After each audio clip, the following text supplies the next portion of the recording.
pekerjaan apa sih yang menurut kamu akan membuat hidup kamu terasa lebih bermakna?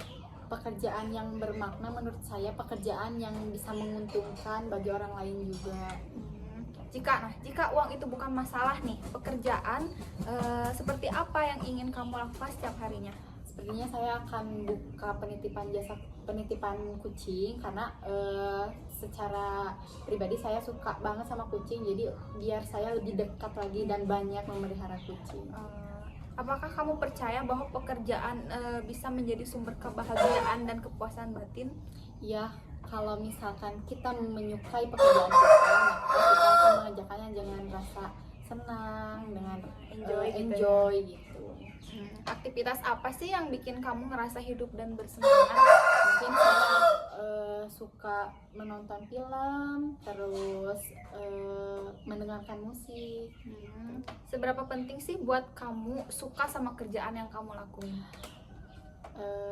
Penting banget, karena kalau kita nggak suka sama pekerjaan kita, bisa jadi kita mengerjakan pekerjaan kita dengan rasa capek, dengan rasa tidak senang, terus kayak badan tuh terasa sumpah gitu. Apa alasan utamamu saat memilih jurusan atau karir? Pengen kerja sesuai dengan apa yang saya mau, dengan sesuai dengan bakatnya saya gitu, dengan bidangnya saya.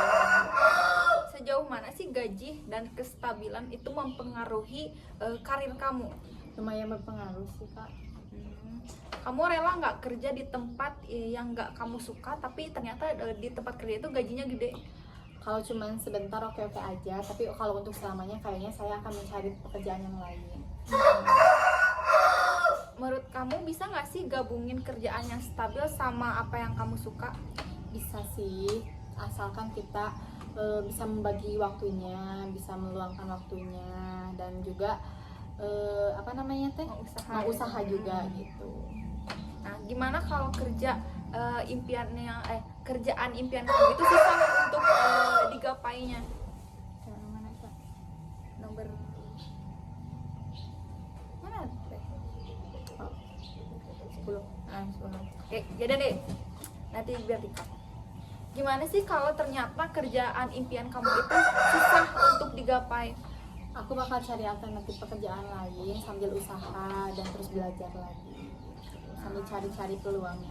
Terus pikiran atau keyakinan atau monkey mind apa yang sering muncul soal karir? Monkey mind itu seperti pikiran buruk lah tentang masa depan kamu. Kayak saya nggak bisa ngejalaninnya, atau saya nggak bisa menjalaninya, terus nggak bisa takut gitu, takut untuk bisa nggak ya gitu, atau saya mampu nggak ya. Kamu ngerasa terjebak nggak sih sama pikiran itu?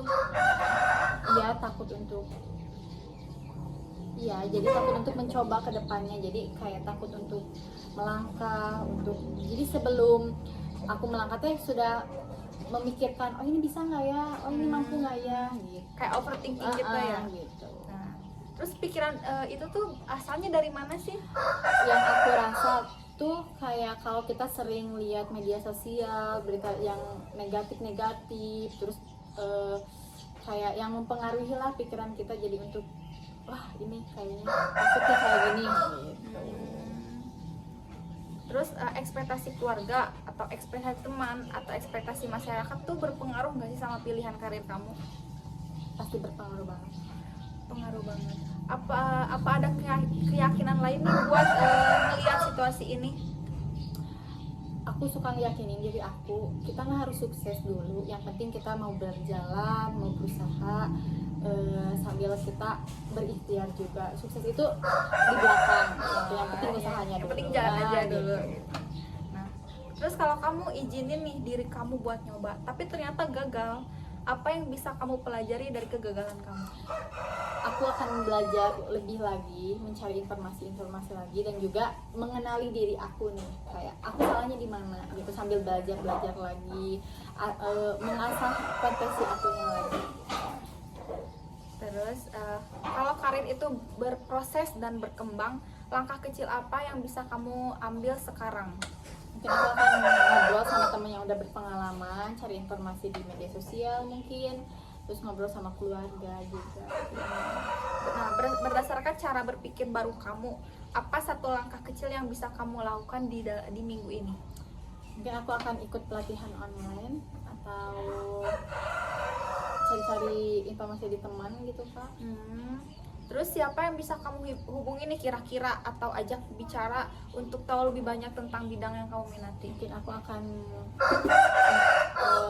menghubungi teman yang sudah berpengalaman. Terus apakah ada kelas singkat atau proyek kecil atau kesempatan relawan yang bisa kamu coba? Mungkin aku akan belajar di YouTube. Kayaknya kan sekarang banyak ya kayak di informasi di YouTube, apa namanya teh, pelajaran-pelajaran di YouTube, jadi lebih singkat juga. Nah, terus tadi kan kamu udah nulis nih 15 profesi yang kamu minati dan kamu pengen gapai. Nah, kira-kira mana profesi yang paling liar atau tidak biasa? Yang mana aja nih? Kayaknya menjadi astronot deh Kak. Menjadi astronot. Soalnya kayak itu bukan hanya sebatas angan-angan saya saja gitu, kayak sebatas impiannya aja, tapi kalau untuk digapai kayaknya tidak mungkin gitu. Ada lagi nggak selain astronot? Ada, mungkin jadi polisi karena mungkin polwan ya, karena mungkin usia saya juga udah tidak masuk, terus banyak hal-hal yang akan mempengaruhi untuk masuk ke situ. Terus dari 15 profesi itu juga mana yang paling menyenangkan dan membuat kamu itu bersemangat? Itu menjadi guru karena saya bisa lebih dekat dengan anak kecil, karena saya kan suka anak kecil ya, jadi kalau menjadi guru terasa lebih menyenangkan gitu, lebih banyak berbaur dengan anak-anak gitu. Terus mana yang paling terasa aman dan realistis yang menurut kamu oh ini bisa nih saya gapai gitu? Menjadi pengusaha mungkin Kak. Menjadi pengusaha. Iya, karena itu lebih ke ini diri sendiri aja gitu. Usaha sendiri gitu. Terus profesi mana yang akan kamu pilih jika uang itu bukan masalah? Mungkin buka jasa salon. Buka jasa salon. Gitu. Terus apa kamu melihat pola atau tema tertentu? Dari semua ide, manakah 2-3 profesi yang paling ingin kamu telusuri lebih dalam? Jadi pengusaha, terus menjadi guru jadi mungkin. guru, Terus terakhir apa ya? Sudah mungkin Kak. sudah 2 aja. Dua Jadi jadi aja. pengusaha dan jadi Jadi guru.